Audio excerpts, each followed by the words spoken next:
Hello guys! For today's video, samahan nyo kaming magkaskas balongas with Tonton Pogi. Ngayong umaga nga ay pritong saging ang aming umagahan at sabayan mo na rin yan ng kape. O diba, solve ng umagahan namin yan guys. Kailangan namin ng lakas ng katawan. So yun nga, after kong kumain ng saging ni Ton, charot. So yun na nga guys, nag-prepare na kami lahat ng aming dadalhin sa aming paglilinisan. At syempre pagtapos maligo magtawas. Bakit? Pagpapawisan ka dun day. Napakainit pa naman ngayon, day. So, dito nga guys, 10 AM ang binigay na schedule ni client. Pero kami nakalarga na ng mga 9 or magta-10 na rin. Pero ayos lang yun guys dahil yung customer namin ay repeat customer namin. Kaya thank you so much sa inyo madam dahil kami pa rin ang napili nyo maglinis sa inyong unit. At hindi na kayo humanap pa ng iba. So, dito guys, ayan na nga, isasalpak na sa likod ni Tonton ng kanyang bag. Yes, hindi lang yan basta-basta bag guys, ha? Tignan nyo naman. Mamaya makikita nyo lahat ng pinaglalagay ko dyan. At, Diyos ko po, kasyang-kasya dyan sa lalabag ni Tonton.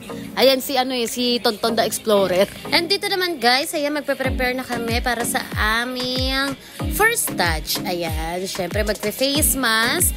Meron kaming mga gloves at meron kaming hairnet. Bakit? Puwet mo may racket! Syempre guys, required yan yung mag-hairnet, mag-gloves, tsaka mag-face mask kasi hindi biro yung mga solutions na gagamitin mo dito. Lalo na kapag nag-spray ka, yung mga all-purpose, nag-spray ka. So, may tendency na malalanghap mo yung amoy nun. So, kailangan talaga may face mask. Tulad nito, so first touch ko is banyo. So, kailangan ako talaga mag-face mask dyan. Gawa na may mga gamit akong, alam niyo yun, medyo powerful ang amoy. Parang kilikili mo. As you can see guys, laging CR ang aking kota. Bakit? Diyos ko naman, day. Alam nga ipalinis ko kay Tonton yan. Baka sa CR pa lang, umabot na siya 3 oras. Usually kasi umaabot ako sa CR ng 30 to 1 hour. Pero kapag may salamin, alam nyo yun, yung glass na yun ang nagiging pagitan, maabot din ako ng 1 hour and 30 minutes doon. Lalo na kapag maselan yung magiging kliyente na. At yan, ganyan ang itsura ko after ko maglinis ng CR. O, diba? Tinai ko pa ang mag-walking at ang mag-gym. Pero ayos lang, guys. Syempre, pera naman ang kapalit neto. At dito naman sa kabilang parte, dito yan sa laundry area nila, madam. Ayan, makikita nyo nagkos-kos balungos si Tonton Pogi. And syempre, after namin sa banyo at dyan sa laundry area, dito na nga kami, nagsimula na kami dito sa kitchen. Kung nakikita nyo guys, dalawa lang kami dito ni Tonton dahil yung kliyente namin is umalis at pinagkatiwala niya na yung buong unit niya sa amin. So, thank you po. Dito nga nakikita ko si Tonton nanghihina na kaya sabi ko, tara na Ton, kumain na tayo. Baka mamaya mahimatay ka dyan. Dalawa lang tayo dito. Tapos alam nyo yun, isa lang yung kanin na binili. Diyos ko po, ano bang tingin niya sa akin? Baby? Kaya yun, ibinigay ko na lang sa kanya na nag-iisang kanin. Dahil diet ako. Jetang-jeta ako. So yun nga, pagtapos naming lumafang, hindi na kami nagpahinga. Balik trabaho na kami agad para mabilis ang oras at matapos kami agad. Dito nga guys, ay naghahati na kami ng aming lilinisan. Si Tonton sa kwarto, ako dito sa sala. Anyway, sa mga gusto magpalinis dyan, just contact us sa aming Facebook page na Pamenton Cleaning Service or tawagan nyo kami sa 0905-734-9828 or 0905-1320600. Doon guys, mag-scroll down lang kayo. Makikita nyo lahat ng aming vlog sa pag-cleaning like sofa cleaning, mattress cleaning, house cleaning, condo cleaning. Kulang na lang pati budhi mo i-cleaning namin. At ang price range namin ay mahal.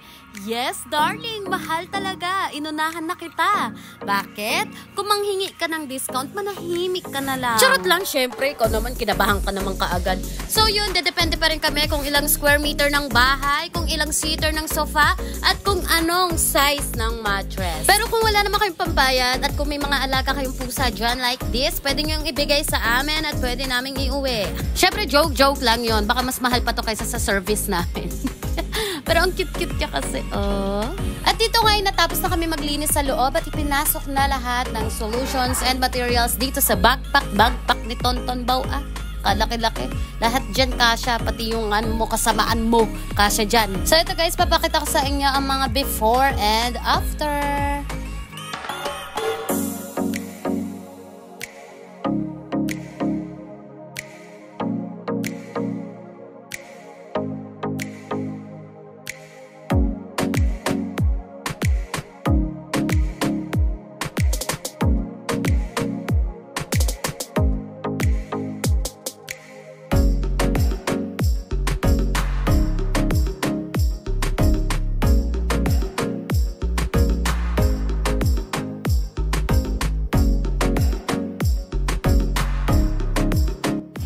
Natapos na nga ang aming serbisyo, kaya hanggang dito na lang guys at uuwi na kami sa aming balay. Tignan nyo naman, kaya naman ako nakaganyan, napakainit. Diyos ko, tirik na tirik, parang mata ko. Charot. Bye-bye!